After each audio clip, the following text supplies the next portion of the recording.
L'électronique est-il indispensable en MotoGP? Alors oui, et la réponse à la question est-ce que c'est un casse-tête? C'est toujours oui. Mais justement, on va décrypter tout ça dans cette vidéo, alors on ne va pas rentrer dans les petits détails parce que ça mettrait des heures à expliquer et que c'est vraiment très compliqué, mais avec ces bases, vous allez comprendre déjà un peu plus ce qu'est l'électronique en MotoGP. Bonjour à toutes et à tous, j'espère que vous allez bien, et pour commencer, on va comprendre ce qu'est l'électronique, et c'est simple. C'est une aide qui permet au pilote d'améliorer ses performances. Elle prend en charge une partie du travail et lui permet par exemple d'aller chercher les limites sans pour autant chuter. Et vous allez comprendre pourquoi juste après. Désormais, l'électronique est tout aussi importante que la dynamique de la moto selon les ingénieurs, mais ça ne vient pas remplacer le travail du pilote, loin de là, c'est lui qui en fait toujours le plus, et heureusement. D'ailleurs, vous me direz, la différence notoire avec la F1, c'est que déjà, il n'y a pas de radio, vous l'avez sûrement remarqué, et aussi, il n'y a pas de télémétrie. En MotoGP, il n'y a aucun transfert d'informations ou de données quand la moto est sur la piste. Rien ne se fait en direct. C'est tout simplement interdit. Pour récolter les informations lors d'un run, les ingénieurs vont venir se brancher à la moto via un câble. Plus précisément, au boîtier qui récolte tout cet ensemble de données. On peut l'appeler ECU, c'est autrement dit le cerveau de la moto. Et ces infos, ça fait beaucoup infos, sont envoyées par la cinquantaine de capteurs placés à différents endroits sur la moto. Mais ça, on va y venir. Deuxième chose, toutes les équipes ont le même boîtier, donc le même logiciel. Et ça depuis 2016. C'est la société italienne Magneti Marelli qui les fournit, permettant de réduire l'écart avec les motos d'usine. Mais ça ne veut pas dire que toutes les équipes sont sur le même pied d'égalité au niveau électronique. Parce que, en gros, le logiciel est personnalisé. Chacun a complété, intégré, interprété les logiques de base du logiciel, créant un peu une pyramide qui correspond à l'expérience des écuries et aux besoins et aux demandes du pilote. Alors qu'est-ce que le CU enregistre et où les capteurs sont-ils exactement? Il faut savoir que ces capteurs enregistrent tout,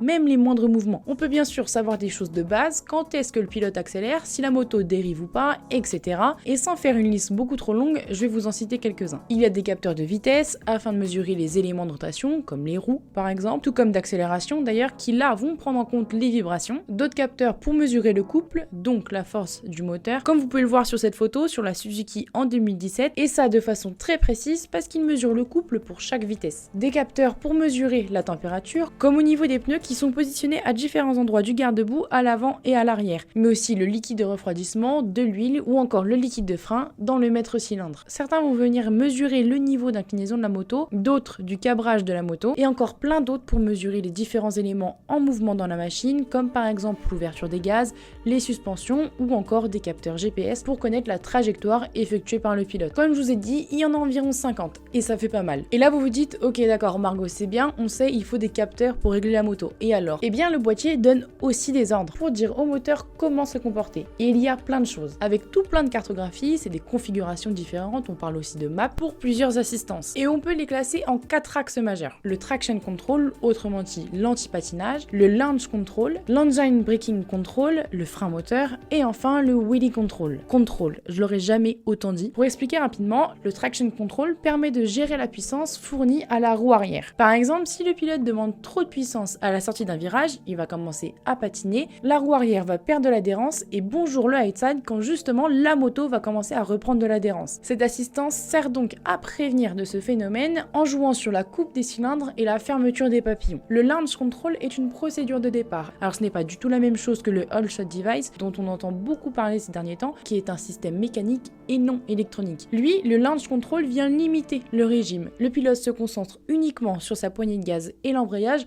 sans se soucier de cabrer ou de gérer la puissance. L'engine braking control, lui, aide beaucoup aussi, puisqu'il vient apporter une aide au pilote sur l'usure et la glisse du pneu arrière. Le boîtier vient donc limiter le frein moteur qui est brutal lorsque les pilotes relâchent les gaz. Et enfin, le wheelie control, qui prévient donc du phénomène de wheeling. Et j'en parle d'ailleurs dans une vidéo sur l'aérodynamique en MotoGP. Là, c'est les capteurs qui vont envoyer un message à l'ECU pour dire « Eh oh, là, on est en train de s'envoler » et le boîtier va dire au petit gugus dans le moteur de jouer avec l'allumage et l'ouverture des injecteurs. Enfin bref, ce système s'actionne généralement aux alentours de 3% et permet donc au pilote de ne pas s'inquiéter sur la position de sa poignée de gaz à la sortie d'un virage et de ne pas avoir à la couper s'il sent un wheeling et donc de perdre du temps. Vous l'avez donc compris, tout ça est géré par le CU qui envoie des ordres suite aux infos qu'il reçoit de la part des capteurs. Et c'est très précis parce que les cartographies de certaines assistances sont réglées virage par virage. Il y a donc tout un tas de combinaisons possibles pour un seul tour, imaginez juste. Alors tous ces réglages ne se font pas automatiquement bien sûr, et ça comme dans tout sport mécanique, les teams ont des informations du fait de leur expérience sur le tracé, des caractéristiques de la piste, puis le track walk en début de week-end qui permet de savoir comment le tracé a pu évoluer, et bien sûr les essais libres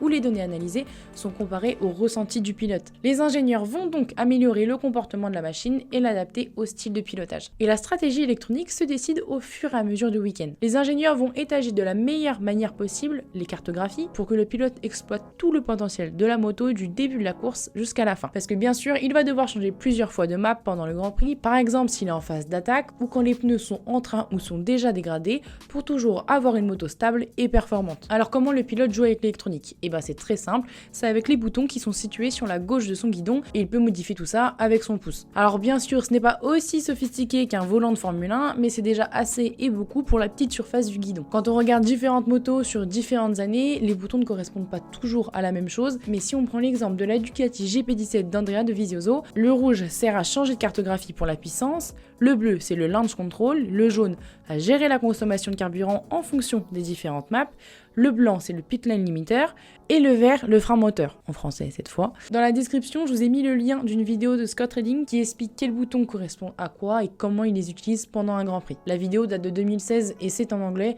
mais ça va, ce n'est pas très compliqué à comprendre. Lorsque le pilote change de cartographie sur un réglage, c'est instantané. Et sur leur dashboard, leur écran, il y a tout un tas de données qui est recensé qui peuvent les aider à faire leur choix sur le changement des cartographies, comme la température du moteur, le régime moteur, la température de l'asphalte ou bien les temps autour. Et les équipes peuvent aussi recommander une map à utiliser pendant la course en communiquant via cet écran. On peut d'ailleurs deux fois le voir pendant les Grands Prix, il y a un petit onglet communication qui s'affiche. Vous verrez ça dans 2 semaines. Et pendant un Grand Prix, certains pilotes vont changer plein de fois de cartographie, surtout sur un tour, et d'autres ne vont les changer que quelques fois. Comme dans tout sport mécanique, vous vous en doutez, l'électronique est aussi une question de compromis, mais là encore c'est compliqué à expliquer. Mais ce que vous pouvez retenir de cette vidéo, c'est qu'aujourd'hui, avec la puissance de cette moto, les pilotes auraient beaucoup de difficultés justement à les piloter sans chuter. Alors aujourd'hui, ces assistants sont vraiment essentiels. Et bien sûr, tout ça permet aux motos commercialisées sur le marché d'elles aussi évoluer. Une vidéo technique, j'espère qu'elle t'aura plu, et justement, si elle t'a plu, je t'invite à la liker, à la repartager, et également à me dire ce que t'en as pensé en commentaire. Et bien sûr, le speech habituel, à vous abonner à ma chaîne et à mes autres réseaux sociaux. D'ici là, j'ai toujours pas d'outro, alors